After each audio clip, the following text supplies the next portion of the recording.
We are right on the doorstep of another NHL season, and things feel wide open right now. The defending champions are beat up. The defending Western Conference champions have two of the best players in the game, but also feel vulnerable. It was a bit of an offseason of change, and now everything is shaken up in the NHL. So, where's everyone going to fit in? Let's break it all down as we start with the Eastern Conference preview.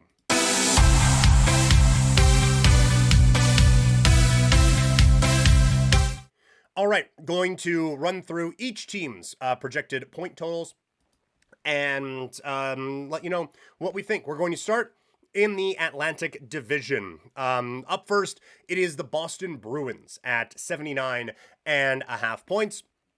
I will just let you know that the Boston Bruins, they didn't make the final cut on overvalued teams, but they were an honorable mention. It's not a good hockey team. It just isn't. They are not nearly deep enough down the middle. They are not nearly talented enough anywhere, maybe aside from goal.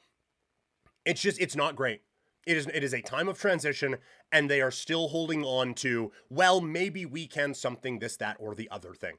And it's not happening. So I think the fall off that started last season continues into this year. I don't see anything that makes me think that the Bruins are going to have a season where their point total finishes above 500. So I'm liking the under on the Boston Bruins for the upcoming season.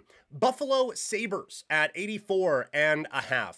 It feels like this one is here just based on, well, they have to be better at some point.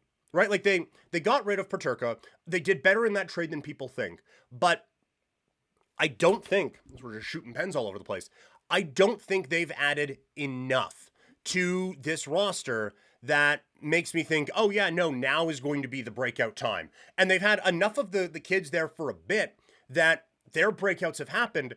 It's just nothing else around has been good enough. Maybe the goaltending gets better. That maybe gets them there, but I'm inclined to go under on Buffalo. They are now officially a I will believe it when I see it hockey team. Up next, it's the Detroit Red Wings at 83.5. We talked about before on the coaches on the hot seat. Someone brought up Steve Yzerman as a front office, obviously not a coach, but a front office guy on the hot seat. And this is a really tricky year for Detroit because they were so close last year and so close a couple of years ago. And there are so many pieces on this team that I like. But when I look at the rest of the division and the rest of the playoff picture, I came into this expecting to get Detroit in to the playoffs. I can't get them there. I can't put them ahead of Ottawa. I can't put them against Florida, Toronto, Montreal, Tampa Bay, whoever. I can't. So again, you have a lot of young, incredible talent and just unable to really break through. Now we'll see, maybe the goaltending change helps, but I like a lot on this team. The problem is they got nothing from their depth last year, and I don't think they did enough to address that this year. So I guess you are assuming that a few of your veteran pieces aren't going to be that bad, but I feel like assuming that 33, 34, 35-year-old power forward types having a bounce back season, we're kind of whistling past the graveyard there a little bit. So I have Detroit over 83.5, but I do not have them making the playoffs this year. Up next in the Atlantic, it is the Ottawa Senators. They come in at 95.5 points. And I think that's a great number for them. I think they're going to be right there. That playoff experience that they gained last year is going to be very valuable. I think a full seasons of Cousins down the middle is going to help them out a ton. Allmark having a regular training camp off-season run, I think helps them out as well, gets him a little bit more comfortable there. Again, they're just in a very difficult division. So I kind of lean under on them a little bit, but not to the point where I think they're going to fall out of the playoffs. I will say that right now. But yeah, Ottawa, just a touch under 95.5. Up next, the Florida Panthers, the two-time defending Stanley Cup champions at 99.5. They did a fantastic job of keeping the band together after 3 straight Stanley Cup appearances. The thought was, okay, they're not going to be able to keep Bennett, Marchand, and Ekblad. And then they laughed in the face of everyone who was saying that, gleefully waving the tax status of Florida in everyone's face and signed them to those contracts. And then things started to happen. Matthew Tkachuk is out until December. Alexander Barkov is out until next season, probably. And so now, a team that has played a lot of hockey over the last few years, that is in probably the toughest division in the sport, one of the at least toughest divisions in the sport, they got some work to do now, all of a sudden. Now, they've built an excellent roster, a very, very good one. And also, if they don't win the division, they're fine. Okay, whatever. They just need to get into the tournament, and they will be dangerous. I think they do that. I think they get under 99.5, though. Too many injuries, too much going on. I think that there's going to be a tick under. I don't see this being a 100-point season for the Florida Panthers. Up next, with the same over-under total, is the Toronto Maple Leafs. They come in at 99.5 as well. Obviously, the big news of the offseason is Mitch Marner leaves Toronto for the Vegas Golden Knights, and it's tough to replace that, and they just didn't. I think they are hoping that a grittier play style can help that. Maybe extra attention for a Michelli can help this team grow. And Nicholas Waugh getting into better situations or something. But they're dealing with issues between the pipes. And I think right now, like they have 4 top 6 forwards. Now, one of them is one of the best in the world in Austin Matthews. William Nylander, very good. John Tavares, pretty good. And Matthew Nyes has worked his way into this category and is a good hockey player. But I don't think they did enough to replace Mitch Marner. So I still, like, it's obviously still a playoff team, right? But I do think this is a kind of half step back year for Toronto. I am surprised that more was not done with the Marner savings to help kind of fill this roster out. Now, True Living will be aggressive at the deadline and all of that, but I'm going, again, just a touch under for the Toronto Maple Leafs. Up next, it is the Tampa Bay Lightning at 102.5. That one, again, all these feel just a little bit high because of how competitive I think this division is going to be. Now, you play teams outside of your division. Obviously, that's how the schedule works. But this is a good hockey team. The Vasilevsky stuff worries me a little bit, but there's still so much talent on this group that they are going to be fine.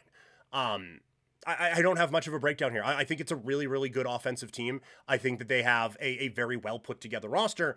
I have some concerns about the health of their goalie, given how this training camp has gone on. So again, it's a touch under for me on the Tampa Bay Lightning. So we've gone through the whole division, save for one.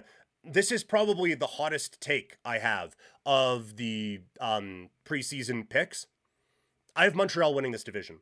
I love the offseason that they had. And I think when you look at the other teams here, not that no one's going to be trying, but Florida, they can take it or leave it. Toronto, winning the division doesn't do anything for them. Tampa Bay, same thing. Been there, done that. Montreal, regular season success matters. Growth matters. And to bring in Noah Dobson to just give them that much more on the defensive side. Now, offensively on the defensive side, but still, to give them that, a full year of Demidov, a full year of Slavkovsky having kind of figured it out, and this young core really being dangerous. They have the scoring, they have the blue line. I feel pretty good about the goaltending, and they have a ton of young pieces. They have a few bullets to fire if trades are needed. I think the world of this team, I really do, in the regular season. So I'm going to say Montreal way over 90.5, and I got them winning the Atlantic Division. I would imagine people may have some thoughts on this. So let me know in the chat if we're watching live, or in the comment section if we are watching after the live stream. Or if you're listening in podcast form, hit me up on social media. I am at Primetime Klein on Twitter, Instagram, TikTok, Threads, Blue Sky, all of it. I am over there at Primetime Klein. Let's round out the Eastern Conference now with the Metropolitan Division. Up first, it's the Pittsburgh Penguins at 75.5. It's just not a good hockey team. They are old, they are slow, they have a lot of experience, but not a lot of talent left in some of those old legs. The story all season is going to be what happens with Sidney Crosby. Does he get traded to a team that I have winning the division and stuff like that? Where does he end up going is going to be, I think, the big thing here. It's not a good team. And they have a lot of pieces that are in the way of them tanking, but not in a way that is going to be valuable for trades or anything. So they're in a very, very bad spot right now. At 83 and a half, I'm going under on that, by the way. 83 and a half, it's the Philadelphia Flyers. I don't get this one at all. They made sell-off type moves last year, and I don't think they got appreciably better this offseason. I like some of the young pieces there. I think some of the veteran pieces like that. The roster kind of fits together pretty well. I don't see them coming together in a way that gets them over 500 here at 83 and a half. So I think that this is maybe you'll see some improvements from some of the players on this roster, but in terms of the whole team taking a step forward, I just don't see it.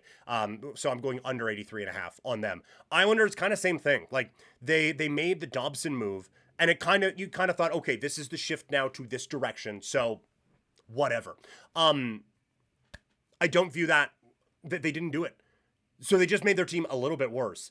Now, I think the play is going to tell you that this is not going to be a competitive hockey team. And so I think there could be a real off sell here around the trade deadline with the Islanders and a bit of a step back being taken in New York. So I'm going under 84 and a half for them. Also at 84 and a half, the Columbus Blue Jackets. Last year was obviously a lot there.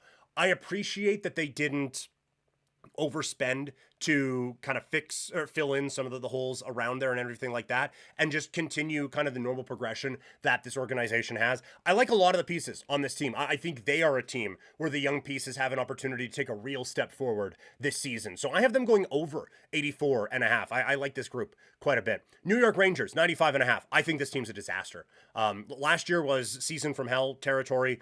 I don't like the roster. I don't like a lot of the decisions that have been made with this organization in the last 18 months. I'm not there with this team at all. They have a very good goalie and they have some very good players, but they have some guys who are really post apex, and to assume that they're going to get back to that high level with a worse roster, I don't see it with this team at all. So I'm going under 95 and a half with them. The three playoff teams from the Metropolitan, I have Washington at 96 and a half. I have the Devils at 99 and a half. And I have the Carolina Hurricanes at 106 and a half. So that is my Eastern Conference breakdown. What do you guys think of these predictions? Let me know, again, either in the chat or on social media or in the comments after the fact.